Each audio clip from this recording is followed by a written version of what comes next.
I think part of speaking with authority is believing that you have the right to be there and the right to talk about whatever it is.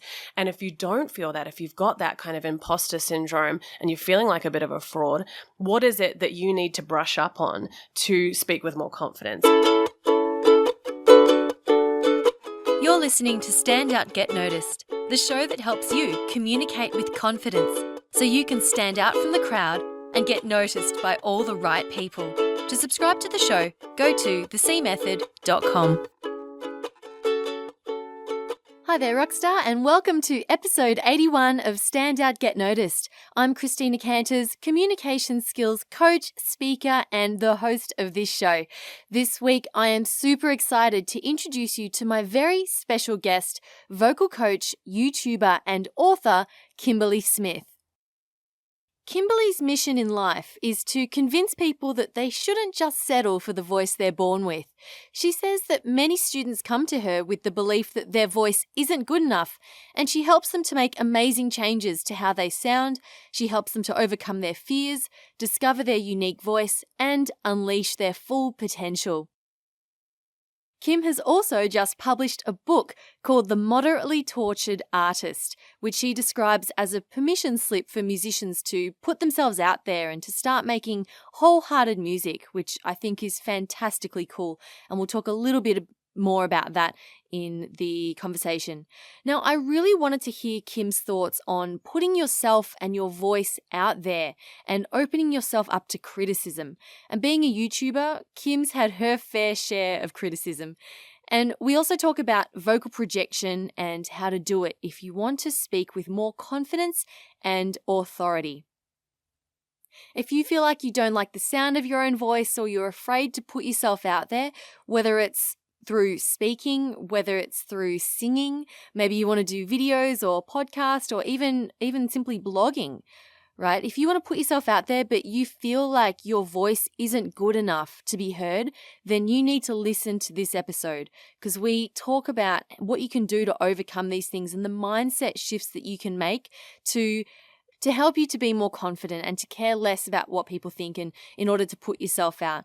You know, this is how I have built up my own confidence with speaking and putting myself out there. So I was really excited to get Kim on the show to talk about this with me because it is something that is really dear to my heart. I'll put links to how you can connect with Kim at thecmethod.com/sing.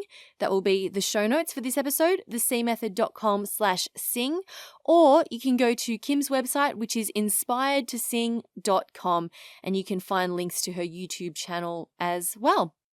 Alrighty, let's meet the lovely Kimberley Smith. Just a warning, we laugh a lot. I just got to say, first time I met you, I was so excited because I was like, another content creator. There's not enough of us. No, there's not enough. Well, especially not in Melbourne. Yeah. I don't meet that many people, especially out in like social circles and be like, oh, you make videos, you blog. How long ago did you start creating videos? That's a really good question. I want to say like between 4 and 5 years ago. Probably. Like it was still relatively new. There was, a few people doing it, but I think because I was also younger, I was, pretty fresh onto the bandwagon of it. But yeah, it was mostly through YouTube, which already had a huge audience there. So it just kind of made sense to start teaching it. And I like doing things where, people can kind of see me and I can receive comments and kind of have that interactive level to it. So yeah, it was awesome. I mean, it was terrifying. Like I think every month I kind of get this feeling of I want to take everything that I've ever done down and just hide from the world. and you push through it and you go, no, this is, it's really valuable and I do this for a reason. But there is still that, imposter syndrome that comes in or the fear of getting the negative comments and that sort of thing. It's always there, I think. I don't know how you feel about it, but it's always just underneath for me.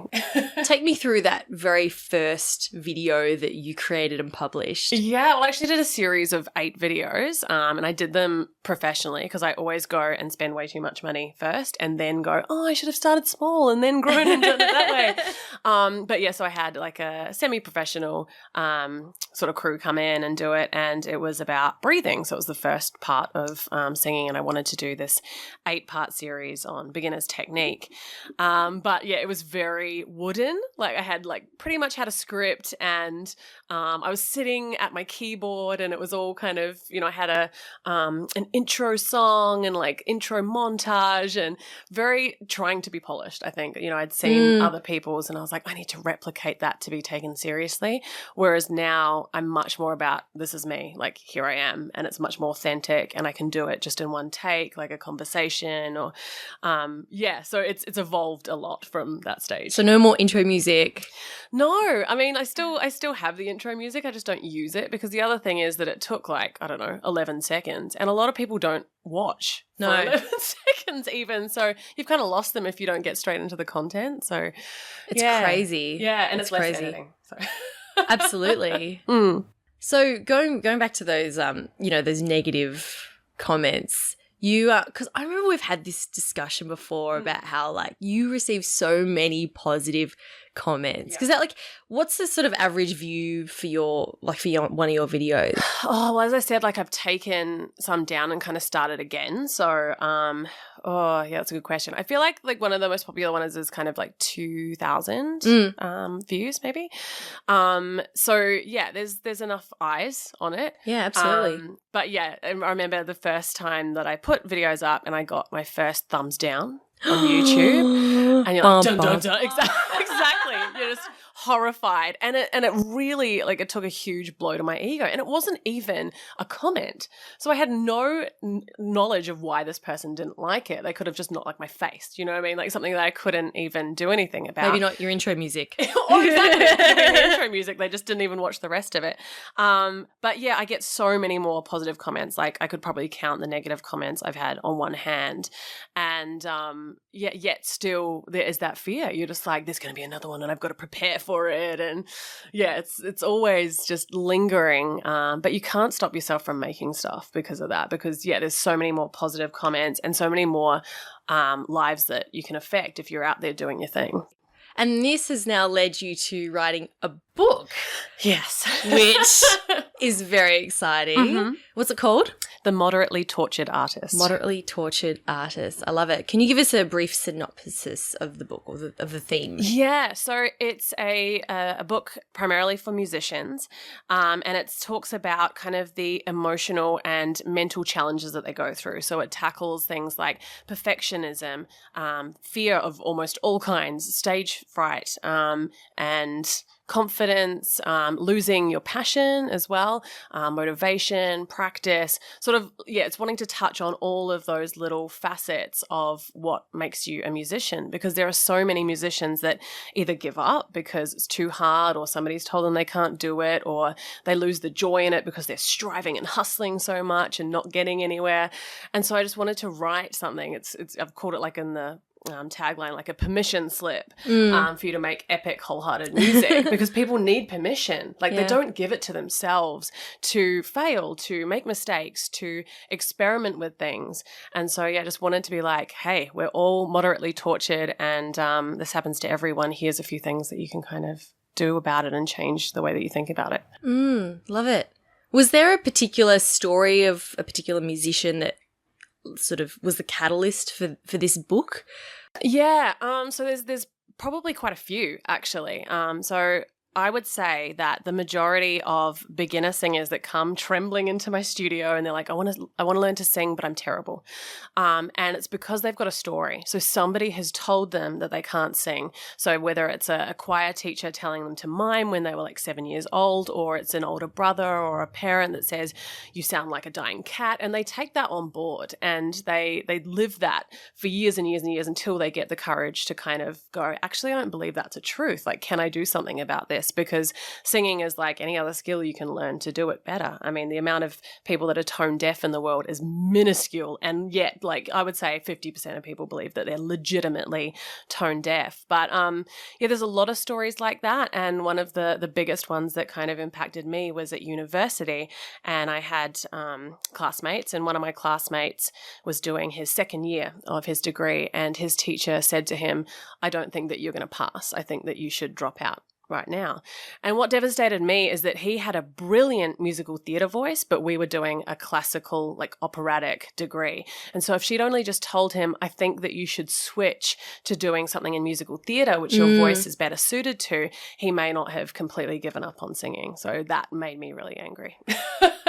So these people who come to you who've had years of being quote tortured, right, by by thoughts and projections that other people have on them about their singing voice, why is it exactly that they come to you? Is it because they actually want to become a great singer, or is it because they want to deal with this thing that's happened in their past, or like what is the actual motivating factor behind them wanting to improve their singing? Yeah, I would say 90% confidence. And doing something that, they firmly believe they could never do. And that's why it's so powerful. So I get a lot of beginners, and I think it's because I talk about all this kind of like emotional baggage that people have, which a lot of teachers don't. They just talk about kind of the learning, the physical aspects of it. And I think that that's tricky because the way that you feel about things definitely impacts the way that you're going to feel physically, particularly if, you've got people that are on stage trying to speak. The first thing that goes is your breathing. Like you get shallow breaths, you get panicked, you get sweats, like all of that sort of stuff if you're really nervous. I get people that have come in and it's not about being a great singer. Like I have people that want to learn to sing one song, and it's funny because they learn that one song and then they keep going because they're kind of addicted to it, and they've proved themselves and whoever told them they can't sing wrong, and they get the joy out of it and there's the endorphins and things like that. But it's something that's been on their bucket list, and they're just desperate to do something that's slightly out of their comfort zone to boost their confidence. It's really cool.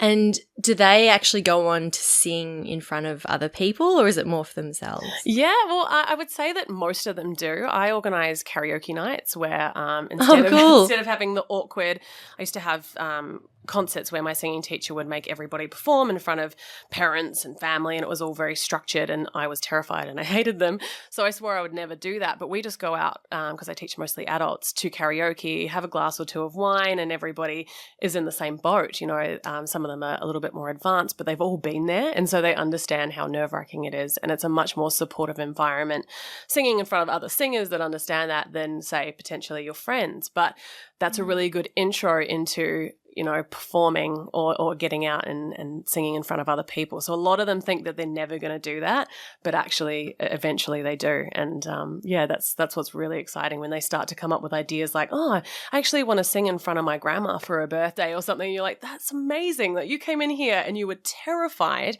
and now look at what you've achieved. Yeah, that's so cool. I mean, I never thought that I would go out and sing in public, like when I went busking, and I did that, and I never thought I'd sing in that sort of public forum, but I never considered it could actually be in that capacity. Yeah. Just maybe a little guitar. It really is. Just maybe a little guitar, it wasn't even that big a deal, I suppose, but at the time it was a huge deal. Yeah, one of my students texted me this morning, and he sang backing vocals in a band. He's a drummer, and so he's just starting to learn to sing, and he said, it was such a huge deal. I was so stressed about it, and then I did it, and I was actually kind of almost underwhelmed because I was like, was that it? Is that all I had to do? Like, he made it this huge deal, and once you've done it, you're like, that actually wasn't that hard. Even if you have made a mistake, you're like, I bloody well got up there and did it. Like, that's what you're proud of, and that's what you'd actually be much more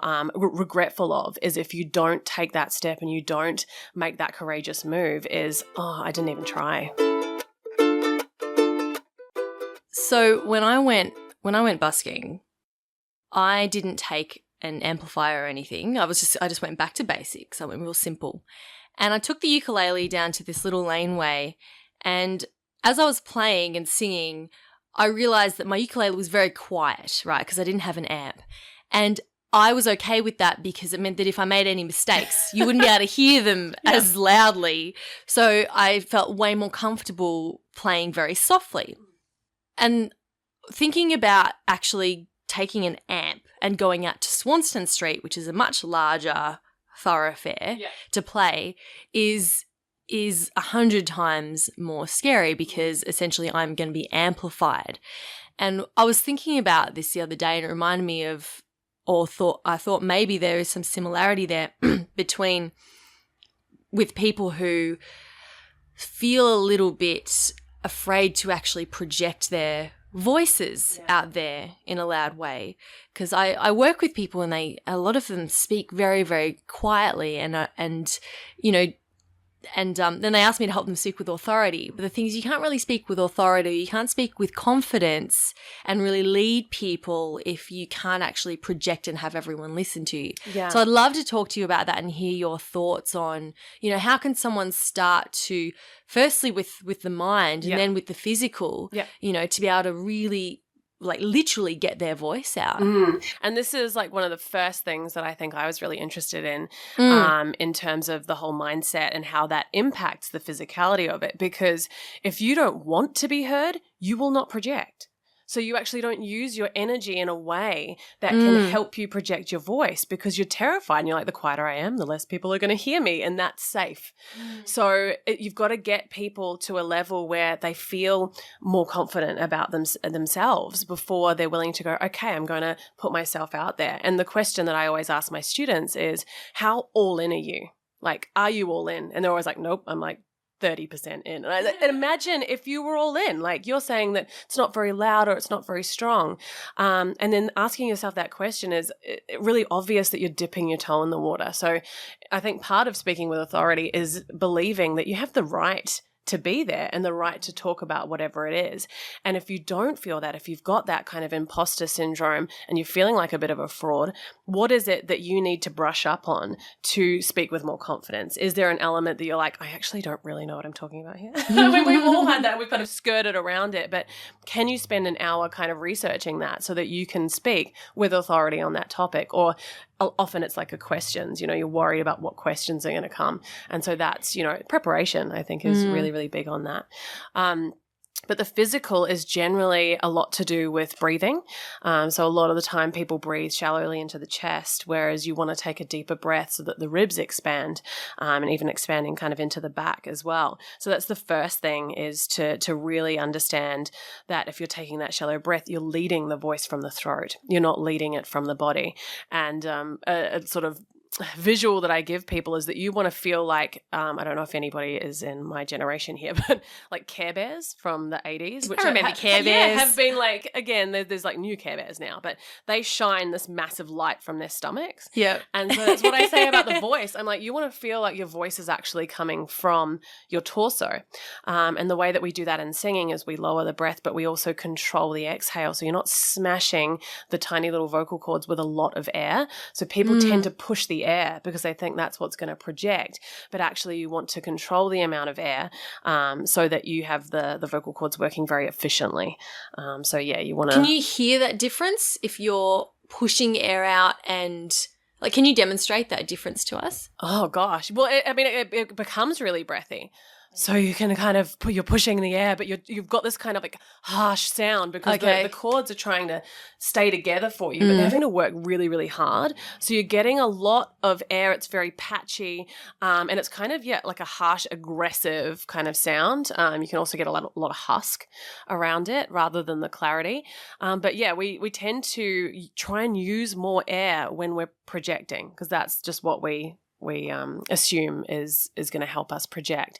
So with the support of the breath, what we do is we breathe low, and then you actually try to keep your ribs out in singing so that they don't collapse, and they're tied into the diaphragm. So the diaphragm, the breathing muscle, is not pushing quite so much air out. You're actually controlling that, and you're using some of the muscles in there to keep that diaphragm lower.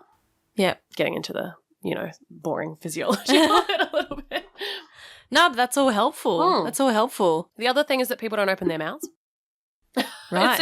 It seems really obvious if you're a confident public speaker, but a lot of the time, I'll get people to put 2 fingers in their mouth, so it sort of looks like a gun. All right, you're putting so Kim's putting like her gun fingers in her mouth right now. Yeah, so you've got the index and the middle finger, stacked on top of each other. And I'm like, that's about where you kind of want to have your mouth open for singing. When you're singing. Yeah. And people don't. They're horrified. Like they would have. That is quite wide. Yeah, they would have 1 finger, and you can have the little ones, the 2 little ones, if that's more comfortable. But yeah, you're like, oh, that's actually really wide. And we don't do that when we talk because it would feel really weird. That would feel really bad. But if you don't do that when you sing, you're keeping a lot of the sound inside your mouth. So you're hearing a lot more of it, but the audience isn't. And often I'll get people to cup their hands around their ears with their elbows straight in front of them because they can actually hear their voice a lot better. Okay. Because we can't hear our own voices. We can only feel like the bone conduction and the vibrations in our own head. And so we sometimes assume that we're a lot louder than we are. But most of your sound is going outwards, ideally. So yeah, we kind of need to get a little bit of a grip on that as well. You don't want to be keeping the sound inside so that you can hear it better. You want to be projecting it outside so that they can hear it better. With singers, they're like, oh my gosh, my voice is actually better than I thought it was, because they're losing so much of the fullness of their voice outwards so that they're only hearing the tiny little vibrations. Is that why sometimes you feel like you sound better in a sort of smaller room when it's a bit echoey, Yeah, or in the bathroom you're like, oh, I sound nice. Exactly. I should record it here. It's the acoustics. Exactly. Yeah. So they're getting more feedback of what they actually feel like bouncing off the walls than, if you're in a big room that's kind of dead space that you can't get that feedback. So the book is not so much about the technique and all of that. It's more about the mindset shifts you need to make as an artist. What's the response been so far? It's been really, really positive. Like I remember I was talking to you and I said, I think I need to kind of hide the Amazon review page from my vision so that it's the same thing. It's that same, fear of negative comments, but it's been so nice, and a lot of them have just been sort of personal emails where I get to hear people's stories and kind of where they were at with their voice and now where they're going to take it. And it's really cool because, some of it is sharing my own failures and my own fears and insecurities, and some of them are friends of mine or students of mine that have had stories that I just think people can relate to, and it's that human experience that reminds us, like, okay, we're not alone. Like, we can actually, if she can do it, I can do it, kind of thing. So there's a lot of things that I definitely am still struggling with and are very open about that. But people have kind of taken that on as just able to, I guess, own their humanity a little bit more and own that, you're going to fall, but you've got to get back up again. Like, it's all in the getting back up again and remembering that this is supposed to be a passion of yours. And I think that when we take something too seriously, a lot of the play and a lot of the joy gets sucked out of it. And so it's always sort of coming back to, this is supposed to be for enjoyment. It's supposed to make you happy. And you've got to make changes around that to enable, that fire to still be in you at the end of the day. Do you, in the book, help people deal with negative comments? So I actually have a story in the book about I did a Periscope. I assume that some people will know what Periscope is. It's so it's live video. And the thing with Periscope is that it wasn't just my tribe. So it was a lot of random people on it that I had no idea about and had just followed the hashtag or like whatever it is. And so I was singing on it and I was singing an Adele song and I thought it was going pretty well, actually. And I couldn't see the comments that were popping up because I'm blind and I was performing. So I was a little bit further back from You're my not phone. literally blind. No. Sorry.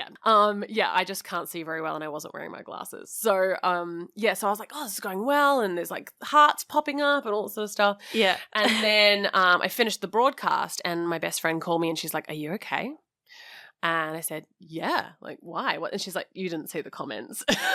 So Periscope actually had a thing called Catch that you could link with it that would record your Periscope. So I went back and watched it and there were all these people, having a real go, just being like, you sound horrible, turn it off. Like, oh my God, what are you doing? And I've been very lucky. And again, I talk about this in the book that I have had very little negativity about my singing voice. And I feel very lucky to have, had that. But there was a lot of hate and I got really angry at first and really upset. And then I went to a kickboxing class and I just punched the crap out of things. Yeah. And I thought, it's not about me. And that's the biggest thing that I kind of think about. And I also love the Brene Brown quote, which is, something about if they're not in the arena getting their ass kicked, I don't want their feedback. Like, they're not putting their voices out there. They're not doing anything brave. They're trolling behind, very anonymous, often with no photo or real name usernames. So, yeah, I think just reminding yourself when you do get negative feedback, is it from somebody that's in the arena? Are they doing what you're doing? Are they being brave, or are they hiding, and are they playing small and just having a bit of a go at you? And then it's really about you need to be you need to be proud of how courageous you were to do it in the first place. And yeah, I think if you're going to take on any constructive criticism, you've still got to ask, is it from a person that I really kind of respect their opinion? And is it something I can take on board and it will make my art better? Yeah. But it's hard. It's always hard. Oh, absolutely. And allow yourself to feel crap about it, I think, You just dwell in it for a little while and then go, what am I going to do about this? Yeah. I think it's healthy to acknowledge these negative emotions when they come in and to not try and squash them or push them away and go, okay, I feel crap right now. Yeah. I feel sad right now. I feel frustrated right now. But I'm just going to let that sit with me for a little bit. Exactly.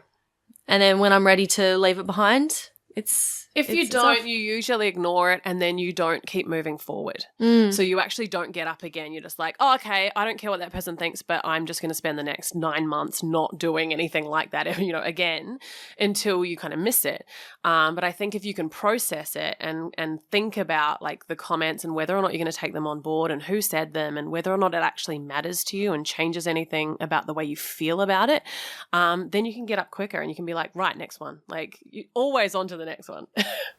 So this is all really exciting for you, with your book, YouTube channel still going really, really strong. What's next for you, Kim? Well, I'm actually wanting to kind of branch out and speak more to artists. So actually I've started a page that is linked to the Moderately Tortured Artist book, but I want to speak to photographers and to painters and sculptors and, outside of music, designers, because I think that everything that I talk about in the book can apply to them. And I think that, they need to be inspired and they need to be, motivated, because the problem with being creative is that you do deal with a lot of these things on a much bigger scale, because you're creating something that is very personal. It can be received positively or negatively. There's no right or wrong answers, but people always have opinions about it. So yeah, I'm thinking about putting together an artist boot camp program to kick off in the new year, which is just making sure that you're always doing something that's moving you forward. Because the other thing is, asking yourself the question of, who am I willing to become to create the kind of stuff that I want to create? And I don't think that most of us are willing to ask that question. And I know it's really uncomfortable for me, but are you doing something that is moving you forward all the time? Are you going to bed and hitting the hay and going, yeah, I made myself proud today? And it can be in any sense. It can be in a corporate sense. It can be in an artistic sense. But I'm tackling it from the art side, because I think there's never too much art in the world. And I'm just really wanting to encourage people that have something to say and get it out of them, because once you've kind of kept it to yourself, there's all that regret for not doing stuff. So yeah, just wanting to be a cheerleader. That's kind of my role. Awesome. Saving one tortured artist at a time. I hope so. Or I should say moderately tortured artist at a time. Moderately tortured, yeah. And just giving them permission to really go for it. Because we question so much. And as I said, it's in all senses. You don't ask to get that raise. You don't ask to go on that project. You don't ask to speak at something. And so we really need to ask ourselves, like, would I be prouder if I asked and don't get it, or just don't ask? So yeah, giving yourself permission to really go all in, as I was saying earlier. So good. So if people want to learn more about your work and check out your book, where should they go? Yeah, so I'm over at inspiredtosing.com. And also the book has its own website, which is moderatelytorturedartist.com. And there's a free email course which actually takes you through snippets of the book and some exercises that deal with different elements that it talks about. Awesome. Thank you so much, Kim. Thank you. Big thanks again to the wonderful Kimberley Smith for joining me on the show this week. Please check her videos out at inspiredtosing.com. And if you're interested in having a look at her book, check it out at www.moderatelytorturedartist.com. I'll also put links in the show notes to how you can connect with Kim at thecmethod.com/sing. Alrighty, and that's all from me this week. If you enjoyed this episode, please share it with someone who you think might also benefit from it. I think we could all do with a little confidence boost, really. Share it on Facebook, LinkedIn, Twitter, wherever you like to post. I really, really appreciate you helping to get the word out. Alrighty, I hope you enjoy the rest of your week. I will see you next time for another episode. Keep on being awesome. My name's Christina Canters, and this has been Stand Out, Get Noticed.